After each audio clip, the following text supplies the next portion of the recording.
जेठानी की कमाई।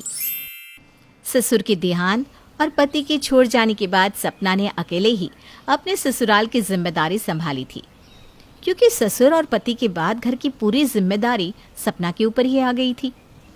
सपना की जिंदगी में बुरे दिनों का सिलसिला चल रहा था। उस समय उसका देवर छोटा था और सास बीमार, पर समय कैसे बीत गया सपना को पता ही नहीं चला। और आज उसके देवर रवि की नौकरी लग जाती है। माँ भाभी कहाँ हैं आप दोनों? आप दोनों को एक खुशखबरी देनी है, मेरी नौकरी लग चुकी है। ये तो सच में बहुत खुशी की बात है।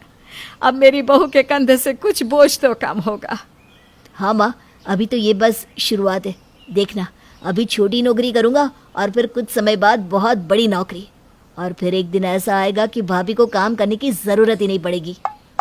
भगवान करे देवर जी वो दिन जल्दी आ जाए, पर फिर भी मैं नौकरी नहीं छोड़ूंगी जब तक आपका परिवार बसता हुआ ना देख लूं। रवि की छोटी सी नौकरी लगने से मानो जैसे घर में खुशियां ही आ जाती है, क्योंकि सपना का थोड़ा सा बोझ कम हो चुका था। सपना अपने घर में अभी तक इकलौती थी जो काम करती थी, पर अब उसका देवर भी था।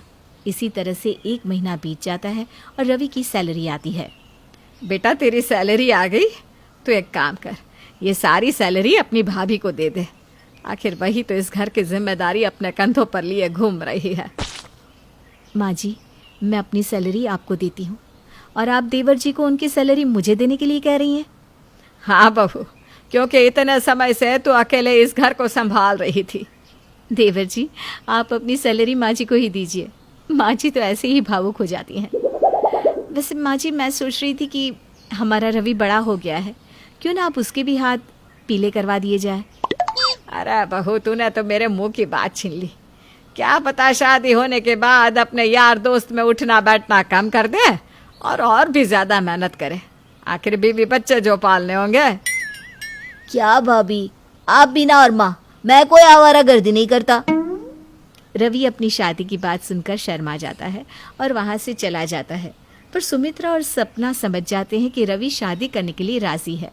अब बहुत जल्द सपना और सुमित्रा मिलकर रवि के लिए निहारिका नाम की एक लड़की देखते हैं। माँ जी, मुझे तो ये लड़की बहुत पसंद है, एक बार देवर जी से भी पूछ लीजिए ना। भाभी, आपकी पसंद ही मेरी पसंद है। बहू, हम रवि की शादी तो कर रहे हैं, पर इतने पैसे कहाँ से आएंगे? माँ जी, अब मैं अकेली नहीं हूँ इस घर में काम करने वाली। मैंने कुछ पैसे जोड़ कर रखे थे और कुछ कर्ज ले लेंगे, और तो और देवर जी है ना, हम दोनों मिलकर भी इस घर को चला ही लेंगे और इस कर्ज को भी चुका लेंगे। क्योंकि रवि अभी ज़्यादा नहीं कमाता था, इसलिए ज़्यादा पैसे भी जमा नहीं कर पाया था, जिस वजह से सपना कर्ज लेकर अपने देवर की शादी करवा देती है। शादी के कुछ दिनों तक तो सब सही चलता है, पर एक दिन रवि के ऑफिस में रवि के ऊपर चोरी का इल्ज़ाम लगा दिया जाता है, जिस वजह से रवि की नौकरी चली जाती है। रवि निराश होकर घर आता है और सारी बात अपने घर वालों को बताता है, जिसे सुनकर घर वालों के पैरों तले ज़मीन खिसक जाती है। अरे ऐसे कैसे आप पर कोई चोरी का इल्जाम लगा सकता है? भाभी देखिए ना, रवि क्या कह रहे हैं कि चोरी के इल्जाम में फंसा दिया गया और कंपनी ने इन्हें काम पर से निकाल दिया, और तो और उन्होंने इनकी इमेज डाउन कर दी। अब तो इन्हें कहीं भी नौकरी नहीं मिलेगी। अब तुझे कहीं नौकरी नहीं मिलेगी, और अगर तू काम नहीं करेगा तो घर कैसे चलेगा? हमने तेरी शादी के लिए इतना कर्जा लिया था, वो कैसे चुकेगा?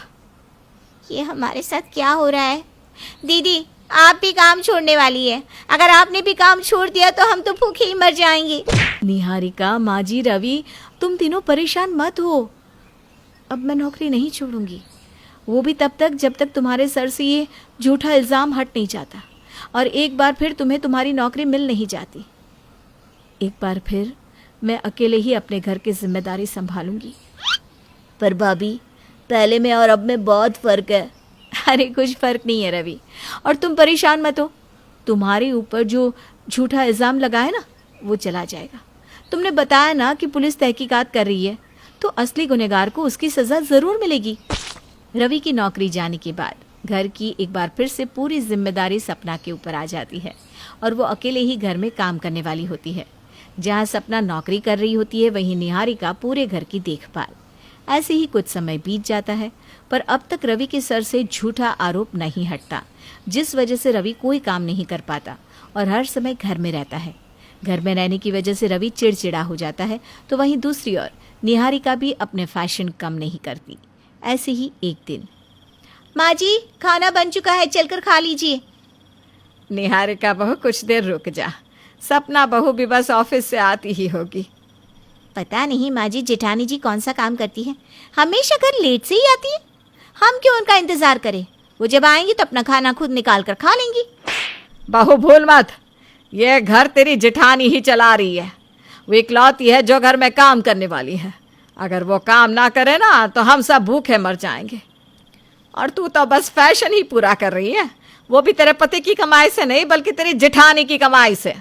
सुमित्रा निहारिका को खरी खोटी सुनाकर वहां से चली जाती है। ये सुनकर निहारिका को बहुत गुस्सा आता है और वो ये बात रवि को बताती है। रवि किसी बात का कोई जवाब नहीं देता। कुछ देर बाद जब सपना घर आती है तो सब खाने के लिए बैठते हैं।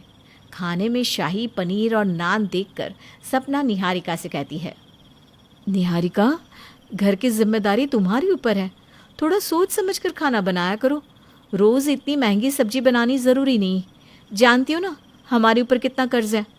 दीदी अगर आपको मेरे घर में काम करने से इतनी ही दिक्कत है तो घर की जिम्मेदारी भी आप संभाल लो।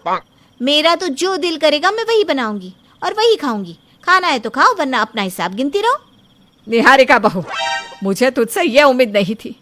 अरे तू तो कितनी समझदार थी और अब कैसे बच्चों जैसी हरकतें कर रही है। तेरा पति काम नहीं कर रहा, तुझे ये बात समझ में नहीं आती क्या कि घर चलाना सपना बहू के लिए कितना मुश्किल हो रहा है। रवि काम नहीं कर रहे इसलिए मैं आप लोगों की खरी खोटी सुनती रहूं। अगर मेरा पति काम कर रहा होता तो आज मुझे किसी की बात नहीं सुननी पड़ती। निहारिका इतनी छोटी सी बात का इशू बनाकर रोती हुई वहां से चली जाती है। ये देखकर रवि को बहुत बुरा लगता है और वो भी अपनी बीवी का पक्ष लेता है। बस करो भाभी दिखावा करना। मानता हूँ घर में आप अकेली हैं काम करने वाली, पर इसका मतलब ये नहीं कि आप हर समय निहारिका को सुनाती रहेंगी। माँ, कुछ दिनों से अगर मैं काम नहीं कर रहा तो क्या आप मेरी बीवी को इस तरह से जलील करोगी? कोई बात नहीं, मेरे दिन हमेशा बुरे नहीं रहेंगे। और एक बात, मैं भैया की तरह भगोड़ा तो नहीं हूँ। रवि भी अपनी माँ और भाभी को ताना देकर चला जाता है। ये सुनकर सपना और सुमित्रा को बहुत बुरा लगता है, जिसके बाद सपना कुछ भी कहना बंद कर देती है ताकि घर में शांति बनी रहे। समय यूं ही बीतता है और रवि के ऊपर से सारे इल्ज़ाम हट जाते हैं। एक बार फिर उसकी नौकरी लग जाती है। नौकरी लगने के बाद रवि एक बार फिर पहले की तरह हो जाता है। अब उसे अपनी गलती का एहसास होता है और वो अपनी गलती के लिए अपनी भाभी से माफ़ी भी मांगता है। भाभी, इन दिनों मैंने और निहारिका ने आपसे जो भी कहा उसके लिए हमें माफ़ कर दो। मैं काम नहीं कर रहा था, घर में बैठे बैठे पागल हो रहा था, इसलिए मैंने गुस्से में ये सब कहा। अब आप काम मत करो, अब मैं हूं ना, मैं घर संभाल लूँगा। देवर जी कहते हैं ना, एक से भले दो। हम दोनों काम करेंगे, क्या पता समय हमें कौन सा दिन दिखा दे। सपना ने इन कुछ दिनों में इतना सब कुछ देख और सहन कर लिया था कि अब उसे समझ में आ गया था कि उसका घर में काम करना कितना ज़रूरी है।